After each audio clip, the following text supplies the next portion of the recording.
नमस्कार। गुरुशाला में आपका स्वागत है। हमारा आज का टॉपिक है कृषि भाग 3, जो कक्षा 8वीं के विषय भूगोल के अध्याय 4 से लिया गया है। इस भाग में हम जानेंगे वाणिज्य कृषि के बारे में। वाणिज्य कृषि में फसल उत्पादन और पशुपालन बाजार में विक्रय हेतु किया जाता है। अधिकांश कार्य मशीनों के द्वारा ही किया जाता है। वाणिज्य कृषि में वाणिज्य अनाज कृषि, मिश्रित कृषि और रोपण कृषि शामिल होते हैं। अब हम इन्हें विस्तार से जानेंगे और पहले हम बात करेंगे वाणिज्य अनाज कृषि के बारे में। वाणिज्य अनाज कृषि में फसलें वाणिज्य उद्देश्य से उगाई जाती हैं। गेहूं और मक्का सामान्य रूप से उगाई जाने वाली फसलें हैं। उत्तर अमेरिका, यूरोप और एशिया के शीतोष्ण घास के मैदान में वाणिज्य अनाज कृषि के प्रमुख क्षेत्र हैं।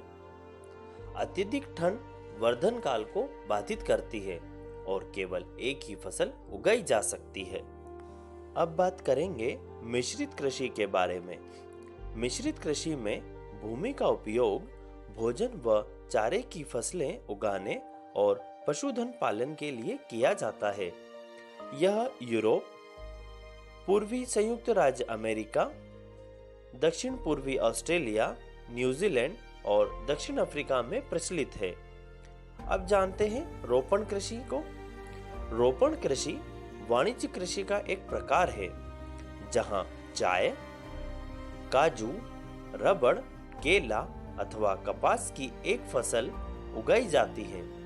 इसमें बड़े पैमाने पर श्रम और पूंजी की आवश्यकता होती है। साथ ही उत्पाद का प्रसंस्करण खेतों पर ही या निकट के कारखानों में किया जाता है। इस प्रकार इस कृषि में परिवहन जाल के विकास की अनिवार्यता होती है। रोपण कृषि के मुख्य क्षेत्र विश्व के उष्णकटिबंधीय प्रदेशों में पाए जाते हैं।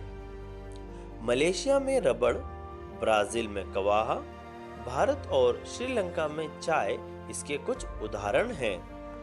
तो बच्चों, आज के इस अध्याय में हमने वाणिज्य कृषि के बारे में जाना। अब कुछ प्रश्नों की बारी। आपका पहला प्रश्न है, वाणिज्य कृषि में कुल कितने प्रकार की कृषि शामिल होती है? आपका दूसरा प्रश्न है, मिश्रित कृषि में भूमि का उपयोग किस चीज के लिए किया जाता है? तो बच्चों, आज के इस भाग में इतना ही। अगले भाग में हम जानेंगे मुख्य फसलों के बारे में। धन्यवाद।